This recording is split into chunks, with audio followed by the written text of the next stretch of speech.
বিসমিল্লাহির রহমানির রহিম। প্রিয় শিক্ষার্থী, আসসালামু আলাইকুম। জাতীয় বিশ্ববিদ্যালয়ের অনলাইন ক্লাসে তোমাদের স্বাগত জানাচ্ছি। আমি মোহাম্মদ এন্তাজ আলী, সহকারী অধ্যাপক, হিসাব বিজ্ঞান বিভাগ, রাজশাহী কলেজ। আজকে আমাদের আলোচ্য বিষয় অনার্স থার্ড ইয়ার বিবিএ অ্যাকাউন্টিংয়ের চ্যাপ্টার 7 ওয়ার্কিং ক্যাপিটাল স্টেটমেন্টের এবং লেকচার নাম্বার 12। এই 12 লেকচারে অর্থাৎ হলো সর্বশেষ লেকচারে আমরা যেটি আলোচনা করব প্রিয় শিক্ষার্থী আজকে, সেটি এক নজরে আগে দেখে নিই, তারপরে আমরা বিস্তারিত আলোচনা করব। গত 1 নম্বর লেকচারে আমরা ওয়ার্কিং ক্যাপিটালের থিওরিটিক্যাল বিষয় নিয়ে কথা বলেছিলাম। সেখানে আমরা যেটি আলোচনা করেছিলাম সেটি হলো আমাদের ওয়ার্কিং ক্যাপিটাল বলতে আমরা কি বুঝি, ওয়ার্কিং ক্যাপিটালের গুরুত্ব, ওয়ার্কিং ক্যাপিটাল কোন কোন বিষয়ের উপর গুরুত্ব প্রদান করে থাকে অথবা কোন কোন বিষয়গুলোর প্রতি ওয়ার্কিং ক্যাপিটাল নির্ণয়ের ক্ষেত্রে গুরুত্বপূর্ণ ভূমিকা পালন করে থাকে। ওয়ার্কিং ক্যাপিটাল সাইকেলটি আমরা আলোচনা করেছিলাম, অর্থাৎ হলো ওয়ার্কিং ক্যাপিটাল একটি ম্যানুফ্যাকচারিং কোম্পানির ওয়ার্কিং ক্যাপিটাল এবং নন ম্যানুফ্যাকচারিং কোম্পানির ওয়ার্কিং ক্যাপিটাল। এছাড়া আমরা ওয়ার্কিং ক্যাপিটালের পলিসি বা নীতি নিয়ে আলোচনা করেছিলাম। যেটি আমরা আলোচনা করেছিলাম সেটি হলো অ্যাগ্রেসিভ প্রিন্সিপালস বা পলিসিস, কনজারভেটিজম অ্যাপ্রোচ এবং মডারেট অ্যাপ্রোচ।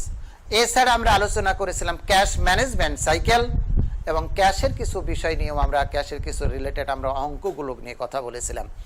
প্রিয় শিক্ষার্থী, একটু লক্ষ্য করতে হবে তোমাদের, সেটি হলো ওয়ার্কিং ক্যাপিটাল ম্যানেজমেন্ট, ফাইন্যান্সিয়াল ম্যানেজমেন্টের 7ম অধ্যায় এবং বেসিক্যালি ওয়ার্কিং ক্যাপিটাল ম্যানেজমেন্টই হলো প্রবলেম বা অঙ্ক রিলেটেড চ্যাপ্টার। আমরা গতদিন যেটি বলেছিলাম ওয়ার্কিং ক্যাপিটাল বলতে বোঝাই গ্রস ওয়ার্কিং ক্যাপিটালটা হলো কারবারে যত চলতি সম্পদ আছে তার সমষ্টিকে আমরা বলি gross working capital. Current assets থেকে কারেন্ট লায়াবিলিটিস বাদ দিলে আমরা পেয়েছিলাম নেট ওয়ার্কিং ক্যাপিটাল।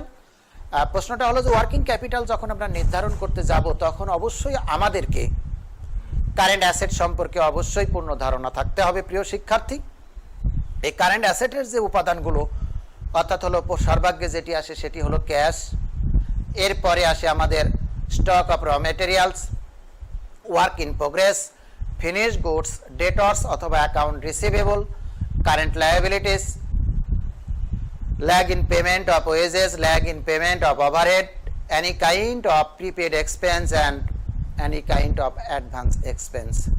অর্থাৎ হলো আমাদের অ্যাডভান্স রিসিপ্ট, অগ্রিম খরচ এবং অগ্রিম প্রাপ্ত হয়, সবগুলোই কারেন্ট অ্যাসেটস এবং কারেন্ট লায়াবিলিটিসের অন্তর্ভুক্ত।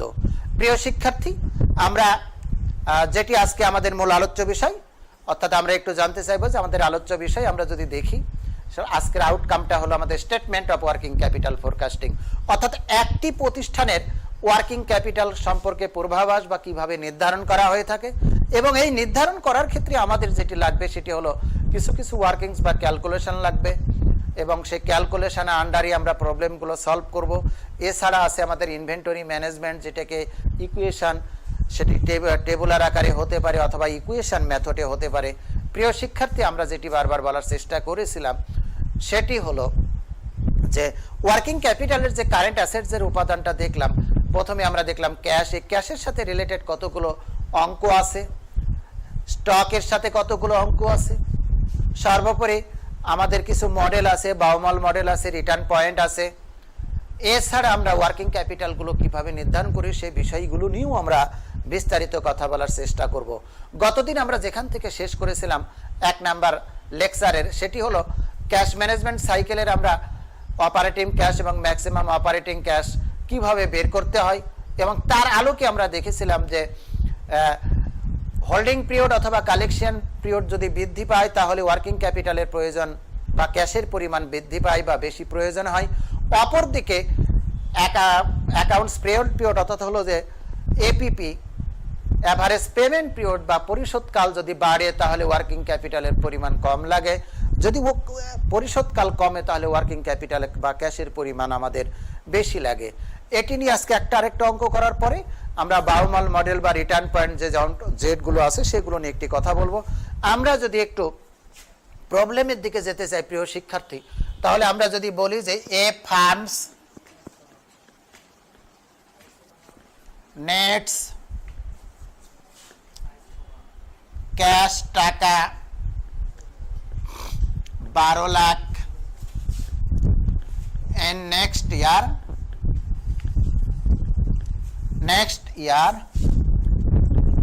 transaction accounting holding period by inventory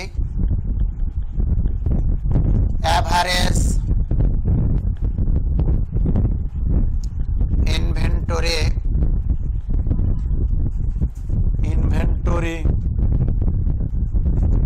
average inventory holding periods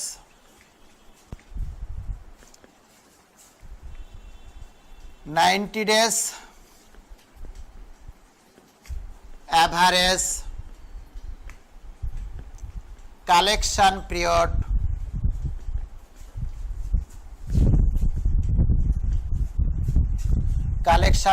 আমরা দিই 70 days and average payment period আমরা দিলাম 55 days rate of return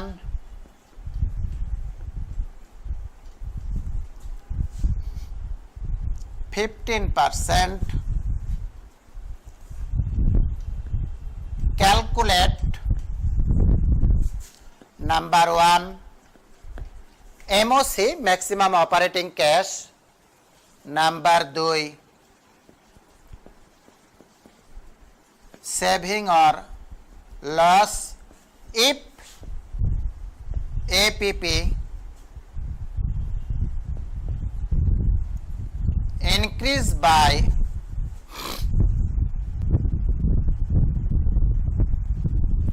10 days. অর্থাৎ যেটি বলা আছে প্রিয় শিক্ষার্থী একটু লক্ষ্য করতে হবে, আমাদের এক বছরের মোট নগদের প্রয়োজন হচ্ছে 12 লক্ষ টাকা। অ্যাভারেজ এজ অফ ইনভেন্টরি বা অ্যাকাউন্টিং হোল্ডিং পিরিয়ড হলো 90 ডেজ। কালেকশন পিরিয়ডটাকে দিয়েছি আমরা 70 ডেজ।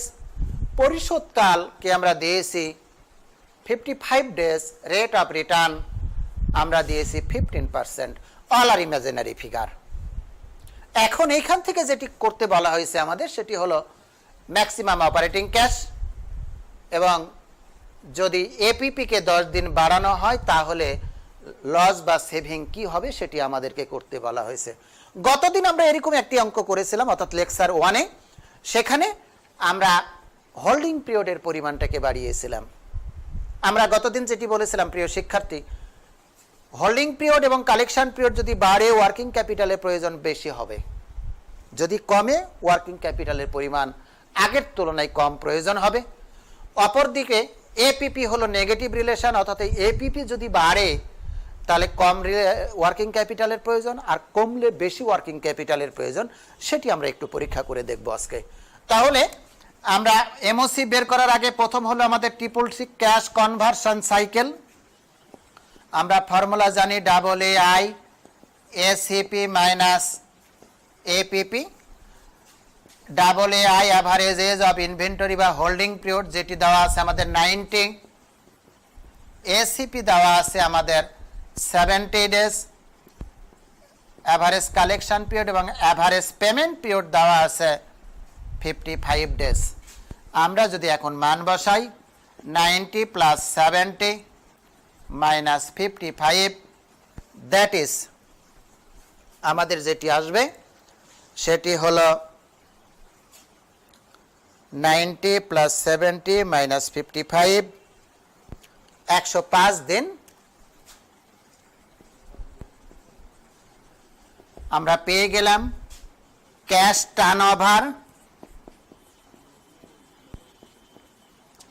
ক্যাশ টার্নওভারের ফর্মুলা আমরা যেটি জানি সেটি হলো 360 ভাগ CCC, অর্থাৎ হলো আমাদের 360 একটি বছরকে ধরা হয়, CCC যেটি আমরা বের করেছি 105। তাহলে আমরা যেটি পাবো প্রিয় শিক্ষার্থী 360 ভাগ আনসার 3.4285 এত টাইমস এখন আমরা যদি এমওসি বের করি, আমরা এমওসি জানি টোটাল কস্ট বা টোটাল এক্সপেন্ডিচার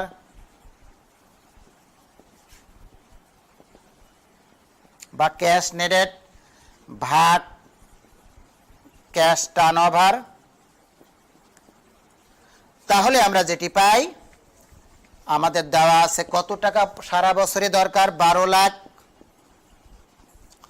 ভাগ 3.485। আমরা করলে যেটি পাই 12 লাখ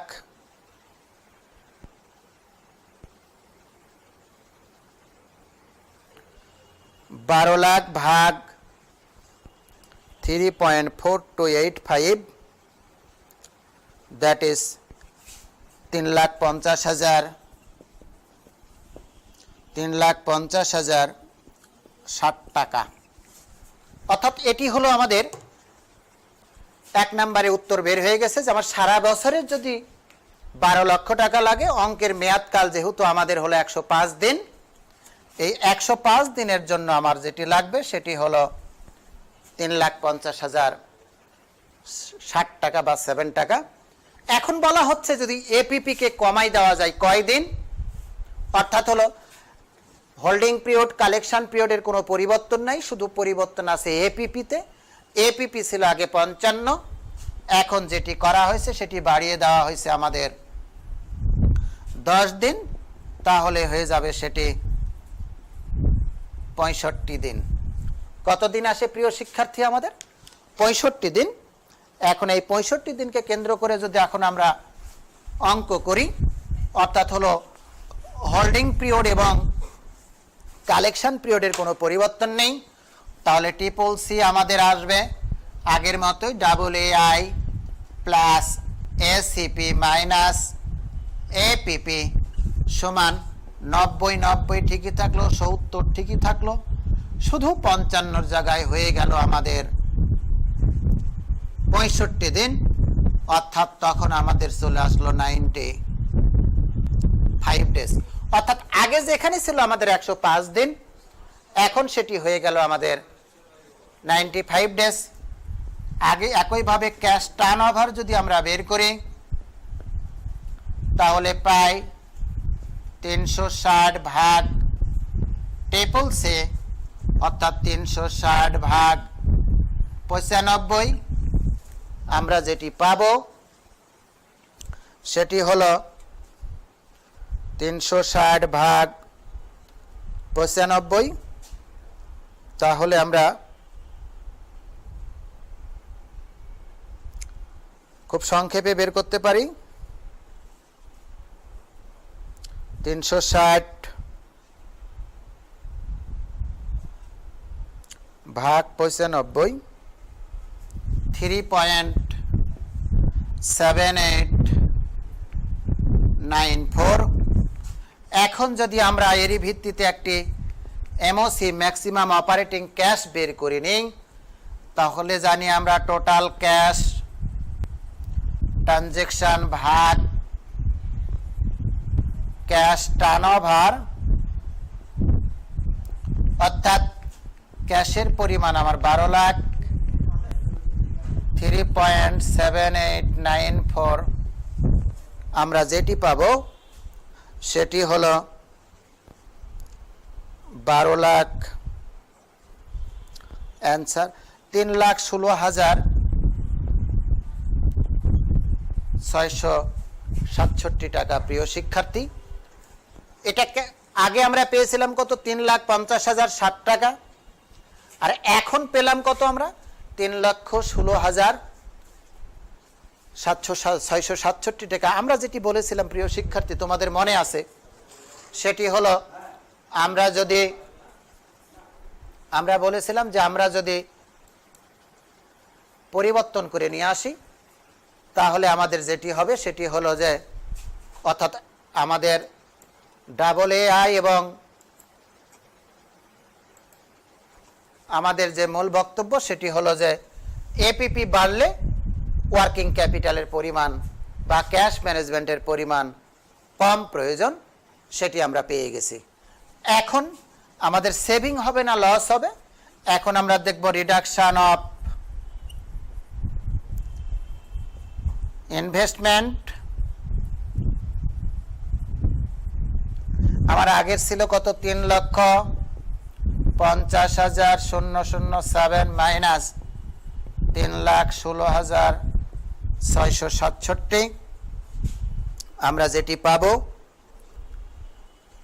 সেটি হলো 3,50,007 মাইনাস 3,16,667, 33,340 টাকা। এখন সেভিং এর পরিমাণ আমার কত আসবে, 33,340 গণিত দেওয়া আছে আমাদের রেট অফ রিটার্ন 15%। 15% আমাদের দেওয়া আছে। তাহলে আমরা যেটি পাই যে 33,340 গণিত 0.15, 5,001 টাকা। এইটি হলো আমাদের ক্যাশ ম্যানেজমেন্ট সাইকেলের মূল বক্তব্য। প্রিয় শিক্ষার্থী, অর্থাৎ আমাদেরকে লক্ষ্য করতে হবে যে আমরা যেটি গত দিনেও বলেছিলাম, আজকে একই কথা বলতে চাই, সেটি হলো যে আমাদের তিনটে উপাদান। একটি হলো average holding period, collection period এবং পরিশোধকাল। এই আদায়কাল এবং মজুতকাল ওয়ার্কিং ক্যাপিটালের সাথে বা ক্যাশের সাথে পজিটিভ রিলেশনের সম্পর্ক বিদ্যমান। অপরদিকে পরিশোধকাল আমাদের নেগেটিভ রিলেশনের সাথে বিদ্যমান। এটি নিয়েই আমরা কাজ করব। আমার মনে হয় ক্যাশ ম্যানেজমেন্ট নেওয়ার কারো কোনো প্রশ্ন নেই। আমরা এর পরের স্লাইডে যদি একটু যাই, প্রিয় শিক্ষার্থী, আমরা দেখতে পাই একটি অঙ্ক। সেটি হলো আমরা যদি লক্ষ্য করি তাহলে দেখতে পাবো যে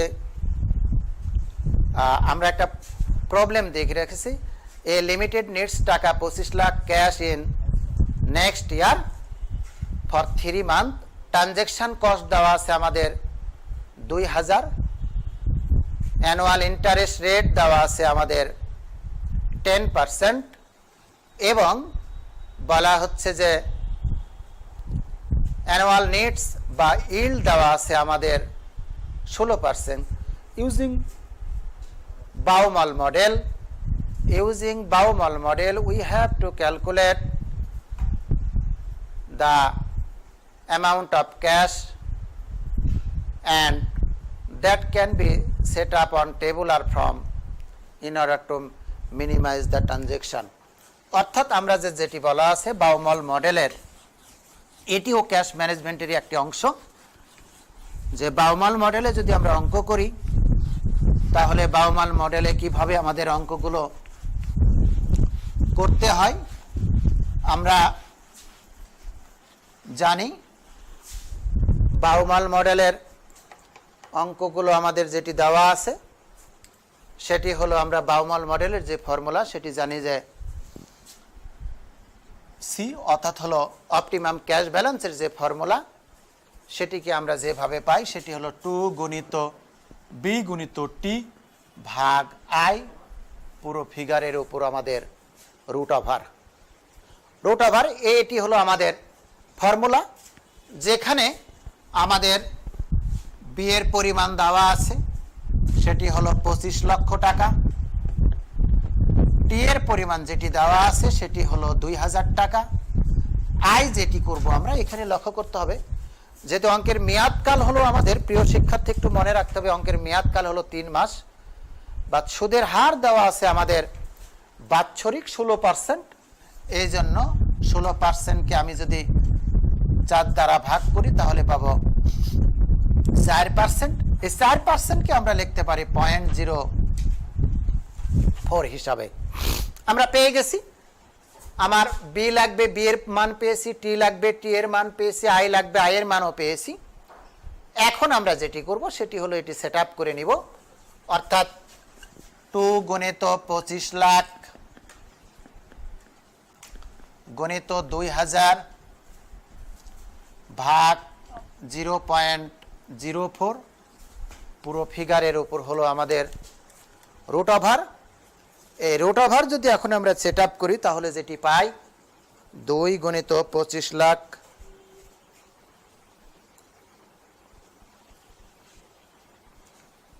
গণিত 2000 ভাগ 0.04 root over answer is equal to, তাহলে আমরা যেটি পাব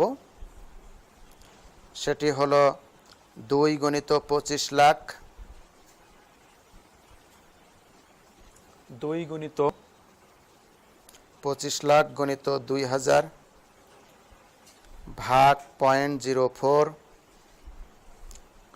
রুট ওভার, আমরা যেটি পাবো প্রিয় শিক্ষার্থী সে তার পরিমাণটা হলো আমাদের টাকা 5 লক্ষ। তোমরা চাইলে একবারে করতে পারো, ভেঙে ভেঙেও করতে পারো, কোনো প্রবলেম নেই। আমরা পেয়ে গেছি 1,05 লক্ষ টাকা। এখন বলা হচ্ছে যে PPR A table indicating the economic lot size numerical analysis, অর্থাৎ কয়েকটা লট সাইজ দেওয়া আছে। আমরা অঙ্কে যদি লক্ষ্য করে দেখি 1 লক্ষ, 2 লক্ষ, 5 লক্ষ, 10 লক্ষ এবং 15 লক্ষ টাকার লট সাইজ দেওয়া আছে। এর ভিত্তিতে আমাদের যেটি করতে হবে সেটি হলো আমাদের দেখতে হবে যে আসলে সবচেয়ে কোন লেভেলে বা কোন স্তরে আমাদের ব্যয়ের পরিমাণটা কম হয় সেটি আমাদের মেনটেন করতে হবে।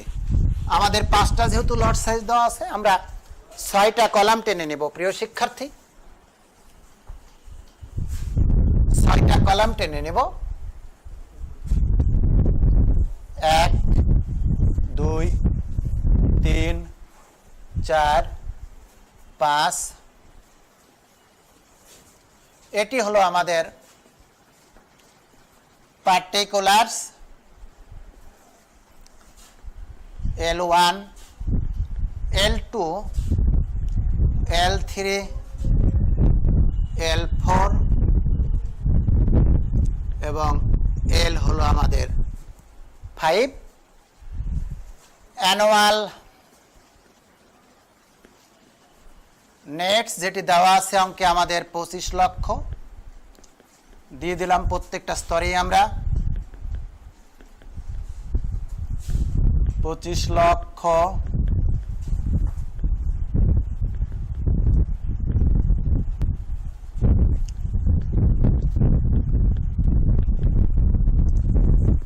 ইকোনমিক লট সাইজ দেওয়া আছে প্রিয় শিক্ষার্থী,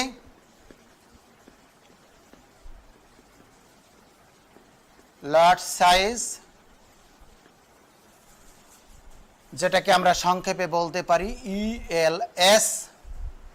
আমার প্রথমে আছে 1 লক্ষ, তারপরে আছে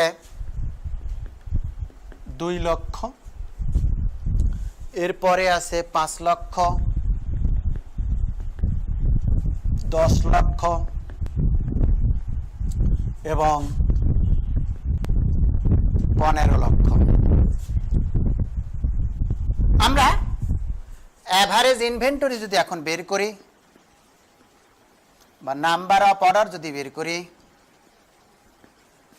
নাম্বার অফ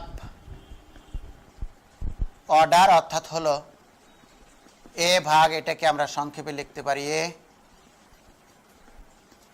এ ভাগ ELS, দ্যাট ইজ 25 পাবো এইখানে, এখানে পাবো 12.50, এখানে পাবো 5, এখানে পাবো 2.50 এবং শেষেরটাতে পাবো আমরা 1.25 ভাগ 15, 25 ভাগ 15,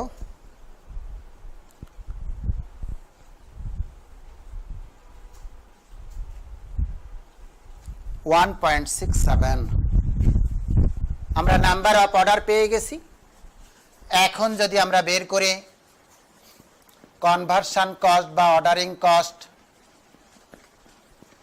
যেটি আমাদের অঙ্কে দেওয়া আছে 2000 পার ট্রানজাকশন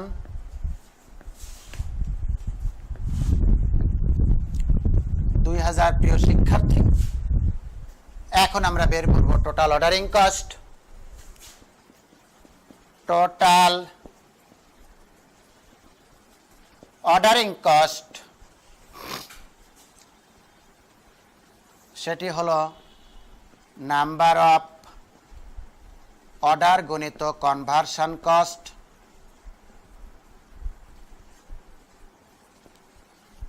কনভার্সন কস্ট। তাহলে আমরা পাবো যেটি, সেটি হলো 25 গুণিত 2000, দ্যাট ইজ 50,000।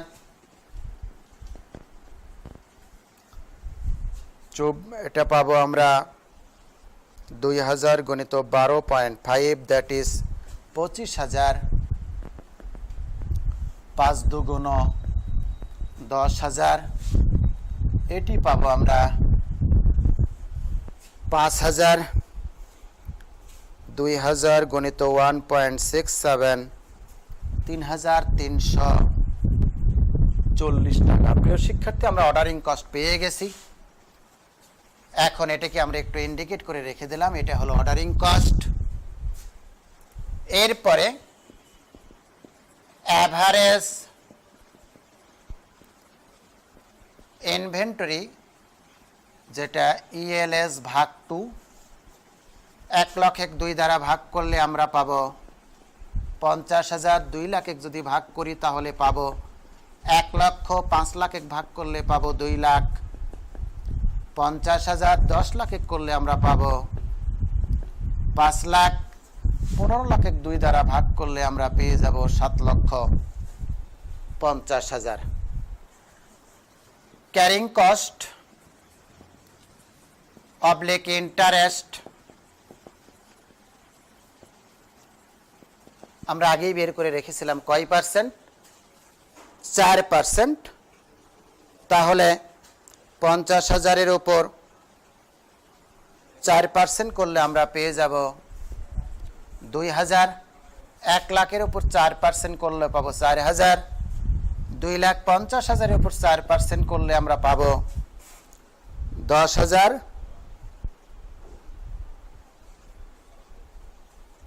5,00,000-এর উপর করলে পাবো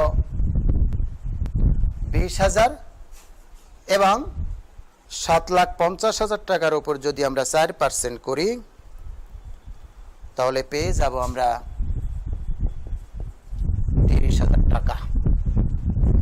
এখন আমরা 4% করে ক্যারিং কস্টটা পেয়ে গেলাম।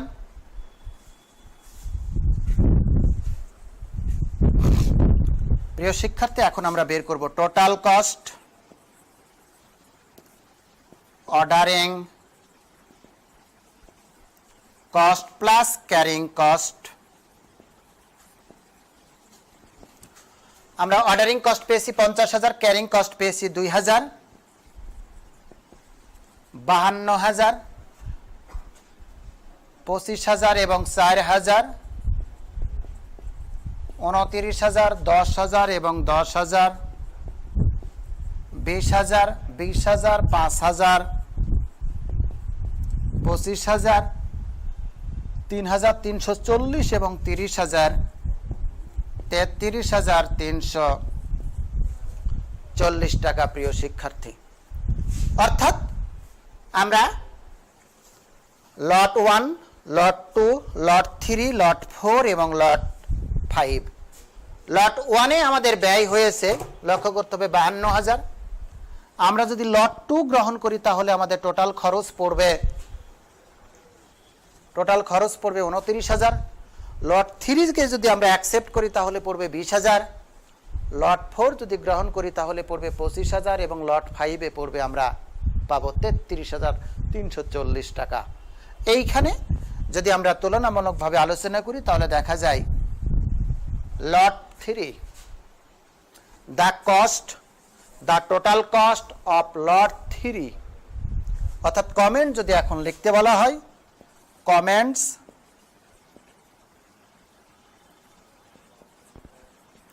তাহলে আমরা লিখব the total cost of L3 টাকা 20,000 is lower than other lot size, so economic lot size is, আমাদের লক্ষ্য করতে হবে এখানে যে আমরা যেটি পেয়েছি কত 5 lakh, it is acceptable or cheaper than other. প্রিয় শিক্ষার্থীরা, আমরা তাহলে বাউমাল মডেল অথবা ইকোনমিক অর্ডার কোয়ান্টিটি যে কোনো পদ্ধতিতেই এইভাবে অঙ্কগুলোকে আমরা সেট আপ করে নিতে পারি এবং সেট আপ করে নিয়ে আমরা অঙ্কগুলোকে তৈরি করতে পারি। আমরা বাউমাল মডেল নিয়ে কথা বললাম, এর আগে ক্যাশ মডেল নিয়ে কথা বলেছি। প্রিয় শিক্ষার্থী, আমরা আরেকটি প্রবলেম দেখব, যে প্রবলেমে আমাদের লেখা আছে, তোমরা একটু লক্ষ্য করে দেখো। XY company has a policy to maintaining minimum cash balance টাকা 45,000. The standard deviation of the company's daily cash flows or sigma is টাকা 1,000. Interest rate is 12%. Transaction cost is টাকা 100 per transaction. অর্থাৎ এর ভিত্তিতে আমাদের যেটি দেওয়া আছে সেটি হলো আমাদের রিটার্ন পয়েন্ট জেড এর পরিমাণ কত সেটি বের করতে হবে, টার্গেট ব্যালেন্সের পরিমাণ কত সেটি বের করতে হবে, আপার লিমিটের পরিমাণ কত সেটি বের করতে হবে, অ্যাভারেজ ক্যাশ ব্যালেন্সের পরিমাণ কত সেটি বের করতে হবে। আমরা একটু আগে টেবুলার ফর্ম এবং ইকুয়েশন মেথড, দুই মেথড অ্যাপ্লাই করে আমরা বাউমাল মডেলের অঙ্ক করলাম। এখন আরেকটি অঙ্ক দেখব, সেটি হলো আমাদের ক্যাশ ম্যানেজমেন্ট রিলেটেড ওয়ার্কিং ক্যাপিটালেরই, সেটি হলো return point Z, target balance, আপার লিমিট এবং অ্যাভারেজ ক্যাশ ব্যালেন্স কিভাবে আমরা জেডের যে ফর্মুলাটা জানি, রিটার্ন পয়েন্ট, যেটাকে আমরা বলি রিটার্ন পয়েন্ট জেড, এর ফর্মুলাটা হলো আমাদের 3 গুণিত সি গুণিত সিগমা স্কোয়ার ভাগ 4 গুণিত আই, আয়ের নিচে 360, যেটিকে আমরা বলি কিউব রুট।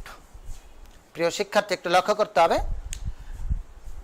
রিটার্ন পয়েন্ট জেডের যে ফর্মুলা 3 গুণিত সি বা transaction cost, sigma square standard ডিভিয়েশনের উপর স্কোয়ার ভাগ 4 ইন্টু আই, আই হলো rate of interest, cost of capital ভাগ 360, অর্থাৎ হলো আই ভাগ 360 হলো ডেইলি ইন্টারেস্ট রেট বা ডেইলি এক্সপেন্সেস। অঙ্কে যদি এমনটি বলা থাকে যে ডেইলি এক্সপেন্স বা ডেইলি ইন্টারেস্ট রেট, তখন আই ভাগ 360 আর দিতে হবে না, ওটি হলো আমাদের আই ভাগ 360। একইভাবে সিগমা স্কোয়ার মানে সিগমার উপর স্কোয়ার, যদি অঙ্কে কখনো ভ্যারিয়েন্স দেওয়া থাকে তাহলে জানতে হবে, কারণ সিগমার উপর স্কোয়ার করলে সেটি ভ্যারিয়েন্স হয়ে যায় এবং সেই ভ্যারিয়েন্স দেওয়া থাকলে তার উপর আর স্কোয়ার করা লাগবে না, অর্থাৎ হলো স্কোয়ার করে দেওয়া আছে। এখানে যেটি দেওয়া আছে আমাদের প্রিয় শিক্ষার্থী, সি হলো আমাদের 100 টাকা, সিগমার মান হলো আমাদের দেওয়া আছে 1000 টাকা, সিগমার মান দেওয়া আছে 1000 টাকা এবং আয়ের মান দেওয়া আছে আমাদের 12%। এখন যদি আমরা মান বসাই তাহলে যেটি পাই 3 গুণিত 100 গুণিত 1000 গুণিত 1000, তোমরা চাইলে 1000 এর উপর স্কোয়ার দিতে পারো, অথবা যদি বলো যে 1000 গুণিত স্কোয়ার তাহলে সেটি স্কোয়ার হয়ে যায়, ভাগ 4 গুণিত 0.12 ভাগ 360 কিউব রুট। আমরা যেটি করব সেটি হলো এটির মান আগে যদি বের করে নিই, তাহলে আরেকটা লাইনে আমরা করতে পারি, সেটি হলো 3 গুণিত 100 গুণিত 1000 গুণিত 1000, তাহলে পেয়ে পাবো আমরা 3 0 0 0 0 1 10 শত হাজার 10,000 লক্ষ 10 লক্ষ 30 কোটি তাহলে 2 4 6 8টা শূন্য, 2 3 2 4 6 8, 2 4 6 8টি শূন্য আছে আমাদের অঙ্কে, অর্থাৎ হলো 1 2 3 4 5 6 7 8 এবং 3।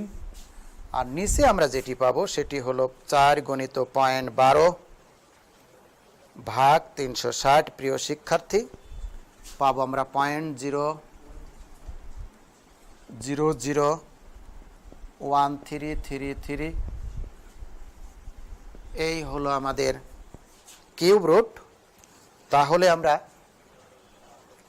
3 গুণিত 100 গুণিত 1000 গুণিত 1000 ভাগ 0.33 0.00133 যেটি পাবো, সেটি যা পাবো আমাদের সেটি হলো 2 2 5 0 0 5 6 2 5 1 4 1। এর উপর আমরা যদি এখন কিউব রুট করি, তোমরা যেটি করবে সেটা হলো shift cube root answer is equal to, আমরা পেয়ে যাব 6000 টাকা 6082.25, অর্থাৎ এর মান ভাঙালে আমরা পেয়ে যাব 6082.25 টাকা। এটা জেডের মান আমরা পেয়ে গেছি প্রিয় শিক্ষার্থী। এখন আমাদের যেটি বলা হচ্ছে জেডের সাথে সাথে সেটি হলো টার্গেট ব্যালেন্স, অর্থাৎ আমরা জানি টার্গেট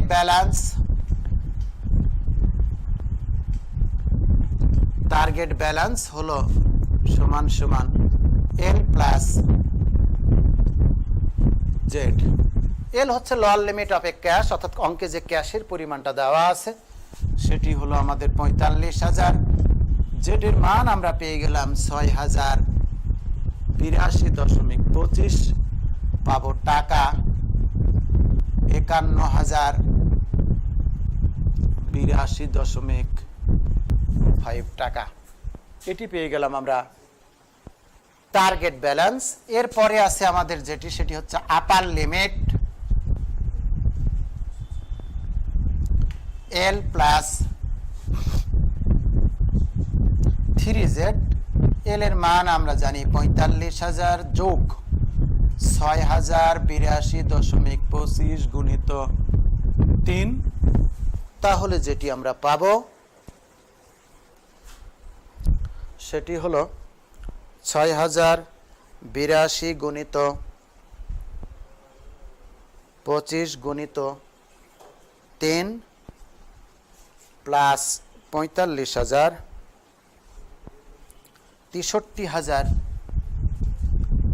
টাকা 63,246.75 और টাকা 63,247 অ্যাপ্রক্সিমেট।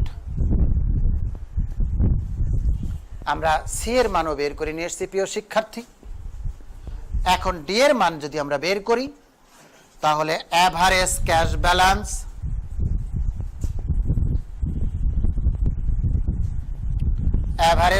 ব্যালেন্সের ফর্মুলা আমরা জানি এল প্লাস 4Z/3, অর্থাৎ হলে এল এর মান আমরা জানি 45,000 যোগ 6082.25 গুণিত 4 ভাগ 3। আমরা যেটি পাবো সেটি হলো 45,000 যোগ 6082.25 গুণিত 4 ভাগ 3, 8109.67, 8110 দিয়ে দিলাম আমরা, যোগ 45,000, তাহলে 53,110 টাকা।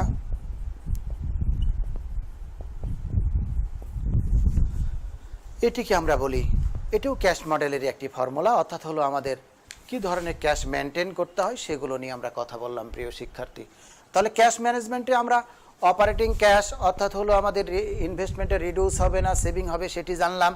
বাউমাল মডেলের ফর্মুলা আমরা শিখলাম বা অঙ্ক তার প্রয়োগ দেখলাম, এবং তারই ভিত্তিতে আরেকটি হলো রিটার্ন পয়েন্ট কিভাবে বের করতে হয়, টার্গেট ব্যালেন্স যদি থাকে সেটি কিভাবে বের করতে হয়, এই বিষয়গুলো নিয়ে আমরা দেখে নিলাম। প্রিয় শিক্ষার্থী, আমরা যদি একটু উপরে যাই, যে আমরা যেটি মূল অঙ্ক আমাদের প্রায় পরীক্ষাতে যেটি এসে থাকে বা আমরা যেটি নিয়ে কথা বলতে চাই বা প্রিয় শিক্ষার্থী যেটি নিয়ে খুব ভীতিকর অবস্থায় থাকে, সেটি হলো স্টেটমেন্ট অফ ওয়ার্কিং ক্যাপিটাল, যেটি আমাদের মূল আলোচ্য বিষয় আজকে। যেটা নিয়ে কথা বলতে গিয়ে আমরা এতক্ষণ এই ওয়ার্কিং ক্যাপিটালের যে অন্যান্য যে উপাদানগুলো আছে সেটি হলো আমরা বরাবর যেটি বলে আসছি, সেটি হলো যে working capital means current assets, অর্থাৎ হলো total current asset is called gross working capital and current assets minus current liabilities, that is net working capital. আমাদের যেহেতু একটা চ্যাপ্টারকে 2টা বা 3টা ক্লাসের মধ্যেই আমাদের শেষ করতে হবে প্রিয় শিক্ষার্থী, যার জন্য আমাদের একটু দ্রুত যেতে হচ্ছে পুরো বিষয়গুলো নিয়ে আলোচনা করার ক্ষেত্রে। আমরা যদি এখানে একটু লক্ষ্য করে দেখি চিত্রে নাম্বার 3, যে স্টেটমেন্ট অফ ওয়ার্কিং ক্যাপিটালে কি কি আছে। প্রথমে আছে কারেন্ট অ্যাসেট, সেটি cash, stock of raw materials, work in progress, finish goods, account receivable এবং অ্যাডভান্স। টোটাল যোগ করে যেটি পাবো হলো সেটি হলো টোটাল কারেন্ট অ্যাসেটস, যেটি পাবো সেটি হলো আমাদের টোটাল কারেন্ট অ্যাসেটস।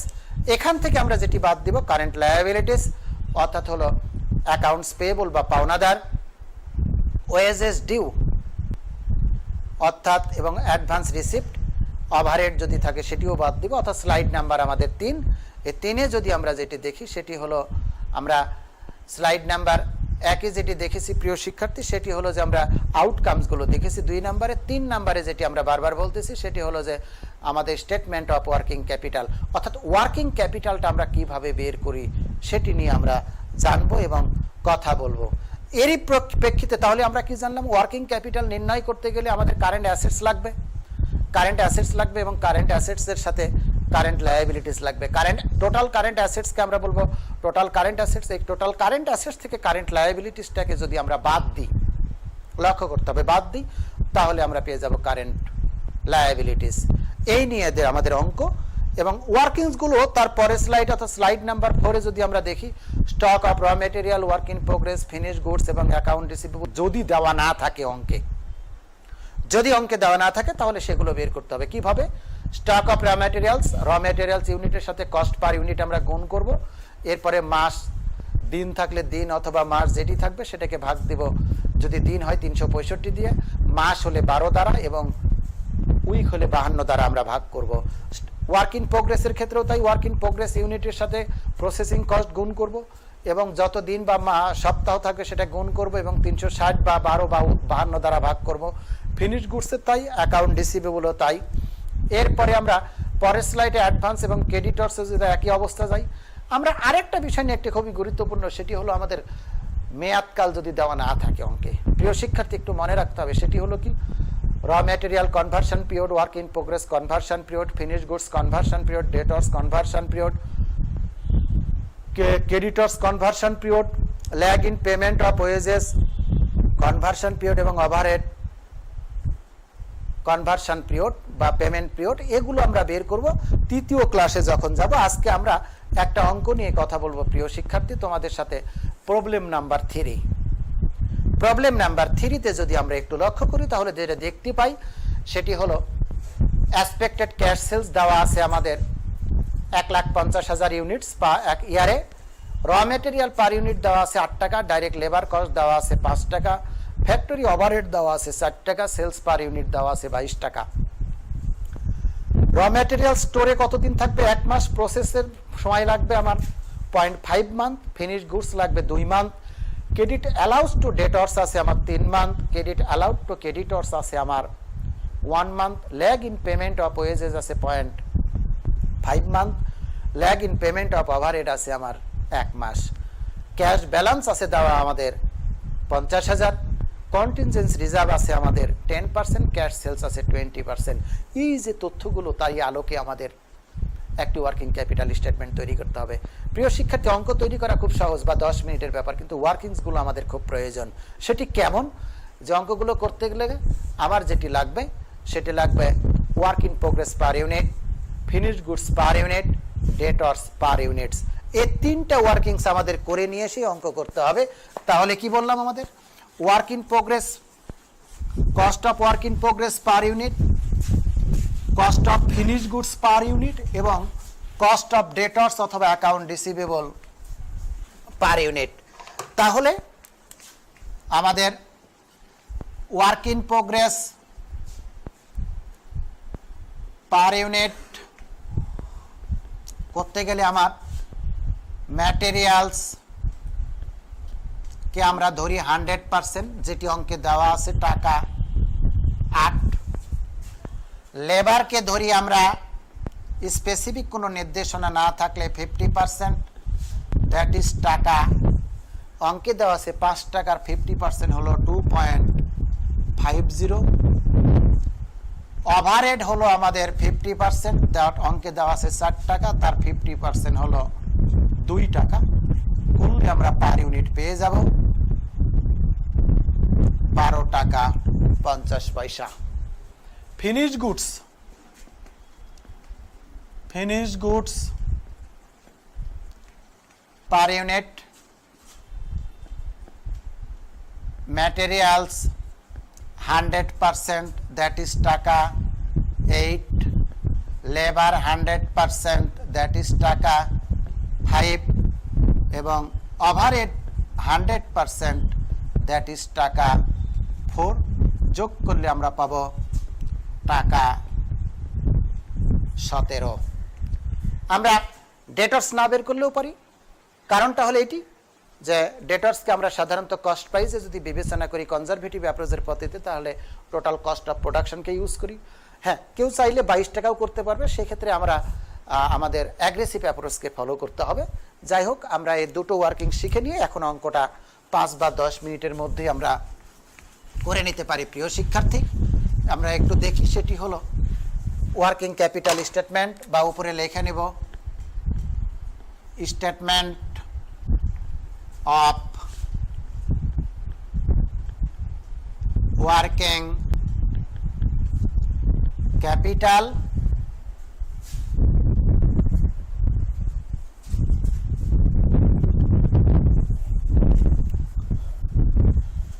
এটি হলো আমাদের পার্টিকুলারস,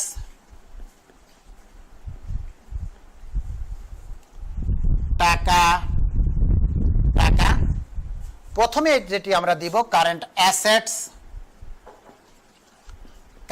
অ্যাসেটস কোলন ড্যাশ দিলাম। আমাদের অঙ্কে প্রথমেই দেওয়া আছে ক্যাশ কত টাকা দেওয়া আছে অঙ্কের শেষে যদি আমরা দেখি তাহলে পেয়ে যাব 50,000 টাকা।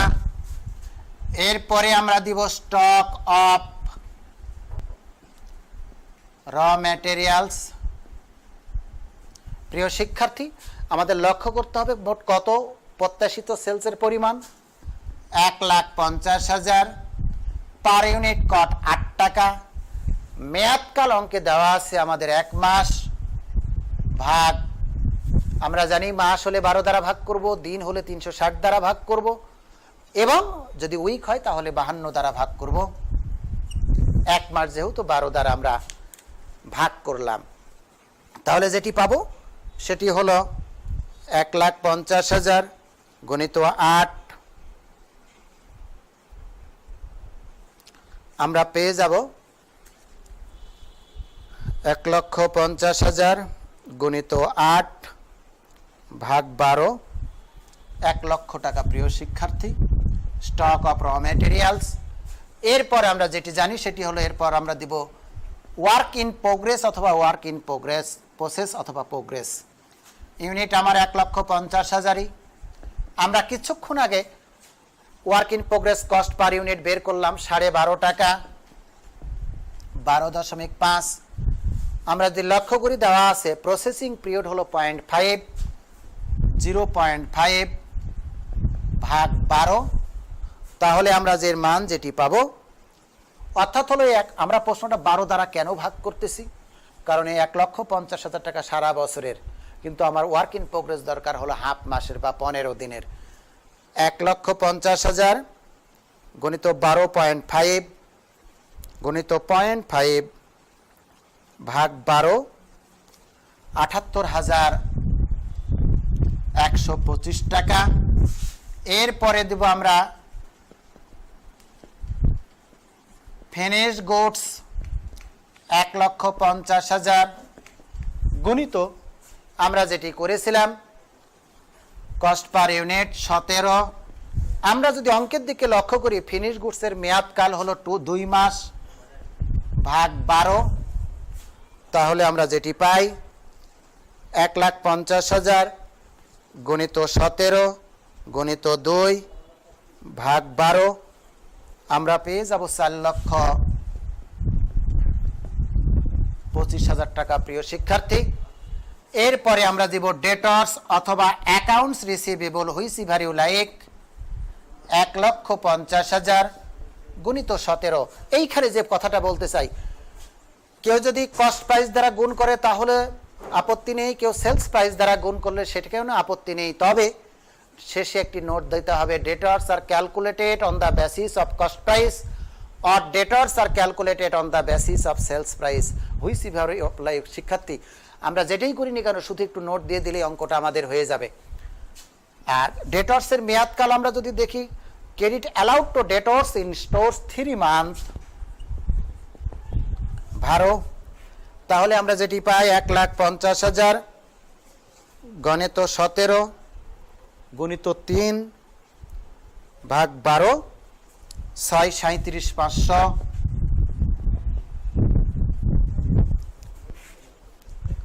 1,50,000 গুণিত 17 গুণিত 3 ভাগ 12, 6,37,500। আর নেই, আমরা এখন এটা যোগ করব, তাহলে 50,000 যোগ 1,78,125 যোগ 4,25,000 যোগ 6,37,500, টোটাল পেয়ে যাব 12,90,625।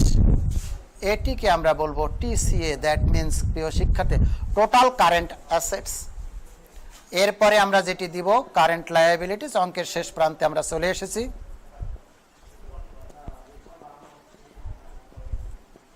লায়াবিলিটিস প্রথমে ক্রেডিটর্স।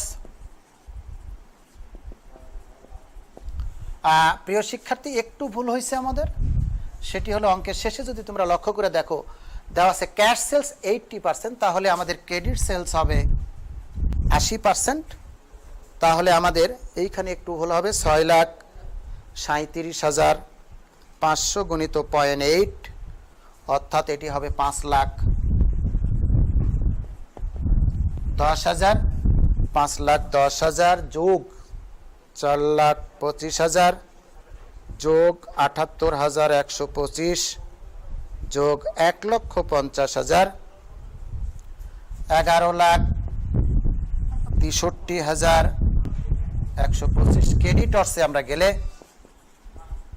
1,50,000 গুণিত 8 গুণিত lag in payment of creditors 1 month 12, তাহলে 1,50,000 গণিত 8 ভাগ 12, এটিও আসবে আমাদের 1,00,000। Lag in payment of wages 1,50,000 গুণিত 5, মেয়াদকাল দেওয়া আছে ভাগ 12, তাহলে 1,50,000 গণিত 5 গণিত 0.5 ভাগ 12, 31,250। Lag in payment of overhead 1,50,000 গুণিত 4 গুণিত 1 ভাগ 12, 1,50,000 গুণিত 4 গুণিত 1 ভাগ 12, 50,000। যোগ যদি করি তাহলে পাবো টোটাল টিসিএল সেটি হলো 1,81,250, 11,63, 125 মাইনাস 1,81,250 পাবো 9,81,875। অঙ্কে যেহেতু কন্টিনজেন্স রিজার্ভ আছে, এটি হবে আমাদের ওয়ার্কিং ক্যাপিটাল প্লাস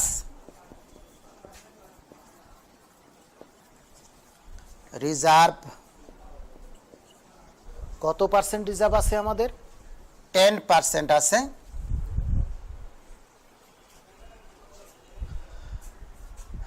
$9,000 অর্থাৎ 98,188